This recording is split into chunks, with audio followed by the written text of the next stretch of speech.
chamo Núbia, Núbia Vargas, né? Tenho 38 anos, sou presidente da cooperativa Cepet Araju, localizada na Frederico Mendes, no bairro Navegantes, no 4º distrito. Estou sempre fazendo uma coisa e outra, né? Eu também ajudo na triagem, na parte da prensa, da limpeza da unidade. Pela parte da manhã eu tento dar um auxílio na cozinha para ter alimentação para o pessoal, né? Então é um monte de coisinha numa só. A cooperativa, né, ela iniciou no finalzinho de 2011 e a gente se formalizou como cooperativa, né, em 2012. Então ela iniciou com a minha família, que a gente trabalhava de carroça nas Ilhas Grandes dos Marinheiros. Com a lei da retirada das carroças, a gente foi obrigado a entregar os cavalos e as carroças e a gente então ficou sem trabalho, né? Eu migrei e fui procurar um trabalho na reciclagem no Profetas da Ecologia, que hoje é Anitas ali, né? O grupo das Anitas que está hoje no espaço. Ali eu iniciei dentro da unidade, né? E com aquela situação toda da dificuldade que a minha mãe tinha de pegar o resíduo de Porto Alegre, atravessar as pontes do Guaíba e levar até a ilha para poder triar. Ela fazia uma triagem bem minuciosa, porque tudo que tu pegava na rua, tu tinha que fazer, aproveitar ao máximo, né?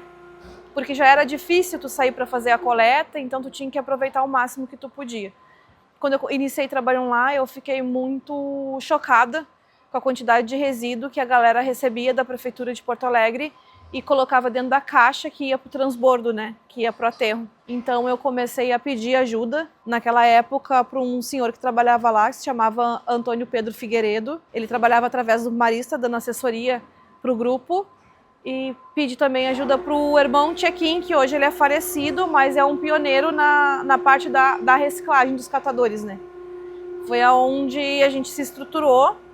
Ele desbarrancou o trilho do trem, né, dos ferroviários, e ali a gente, debaixo da ponte, a gente montou uma estrutura para a gente começar a trabalhar. Então era eu e mais 6, né, 6, no caso meus irmãos, a minha mãe, meus primos, que sempre os catadores, eles começam um trabalho assim, acolhendo a família, né, eles se juntam para fazer esse trabalho porque é a fonte de renda, né. Então, geralmente, numa família que o trabalho é de catação, geralmente é quase todo o núcleo familiar vai trabalhar, né? É como se fosse uma empresa familiar, digamos assim, né? Então, essa é a história da Frederico. Então, ali a gente enfrentou várias dificuldades. Teve um período que a gente precisou entregar o espaço. O grupo que já era estabelecido não conseguiu trabalhar com nós, né? Eles não queriam nos aceitar, porque como a gente era carroceiro, eles achavam que nós não ia se adaptar ou talvez ia até piorar a produção deles. Mas a gente tinha um histórico muito bom de produtividade. Aí foi onde a gente teve uma comissão de vereadores e eu tive a oportunidade de fala. E eu tentei explicar a situação do Profetas da Ecologia.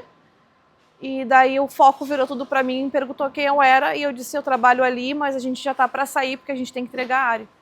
Daí um vereador, Todeschini, se eu não me engano, ele ofereceu e disse, tem uma unidade para ser construída na Frederico Mendes. Aí vocês ficam mais um período aqui e depois vocês vão ir lá para a sua unidade. Daí a gente veio para a cooperativa aqui. E aqui a gente iniciou o trabalho mesmo, que para nós era diferente, né?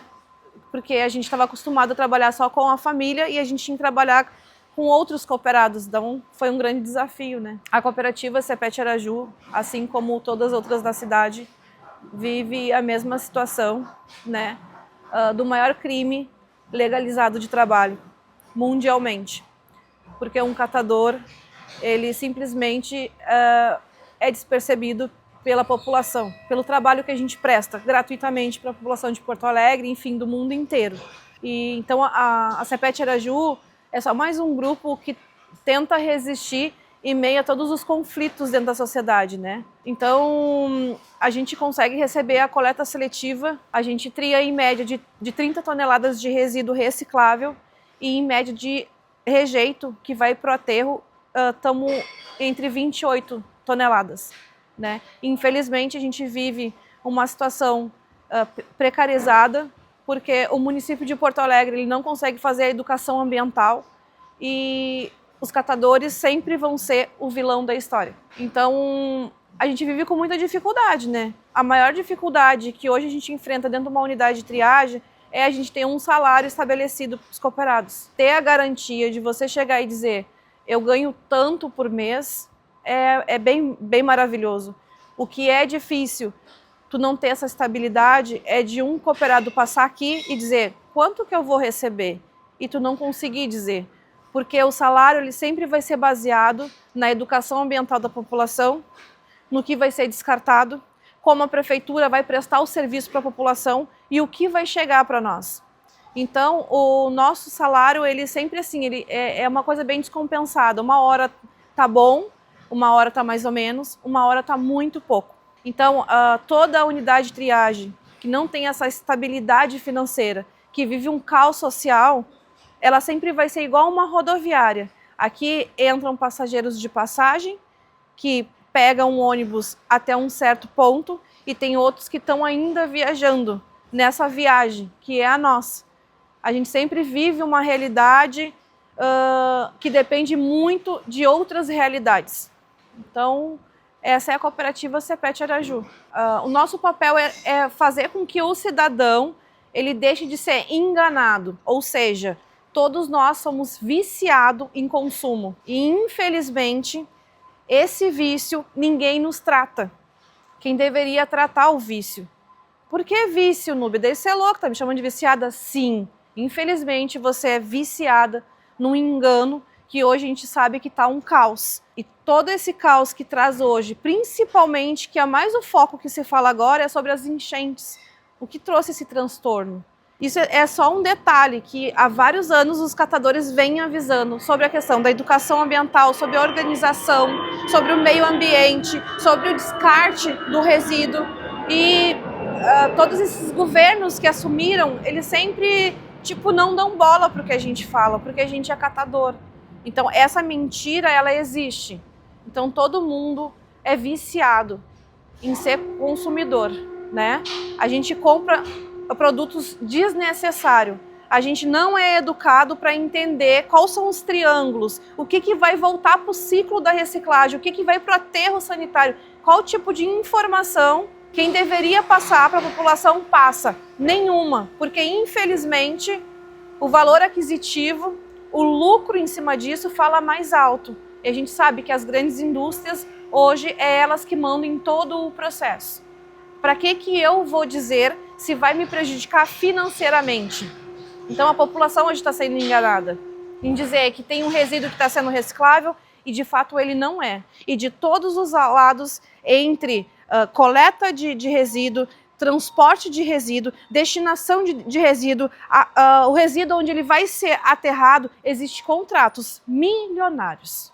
E que a gente se intriga ao dizer isso. Para onde que vai, como que vai, o que se faz? Eu acho que de todos os projetos, gente, é o nosso primeiro projeto, né? E assim, eu fiquei muito feliz, porque o que a gente vem pedindo, né? Os equipamentos que a gente está pedindo vai servir para nós como uma ferramenta que vai levar o meio de comunicação do nosso mundo, o qual hoje eu não tenho isso. O meu celular é muito, não cabe nada, eu não tenho rede social nele. E às vezes eu tô aqui e eu quero registrar alguma coisa e eu não consigo, sabe? Então, praticamente, vocês estão nos ajudando a fortalecer a nossa rede, o nosso vínculo, para que a gente mostre para a população, para que a gente faça educação ambiental, para que a gente faça denúncias, dizendo para que todos fiquem sabendo através das redes sociais. Então vai ser uma ferramenta maravilhosa que vai nos ajudar. Junto com isso, a gente também vai poder fazer a educação ambiental, que é o nosso grande sonho. Então, assim, vai ser muito bom, demais da conta, sabe? Eu tô muito feliz mesmo e tô louco que já comece, né? Porque daí eu vou encher as redes sociais de coisa, mesmo eu não sabendo, que depois eu vou ter que aprender, mas vou encher de coisa lá para fazer.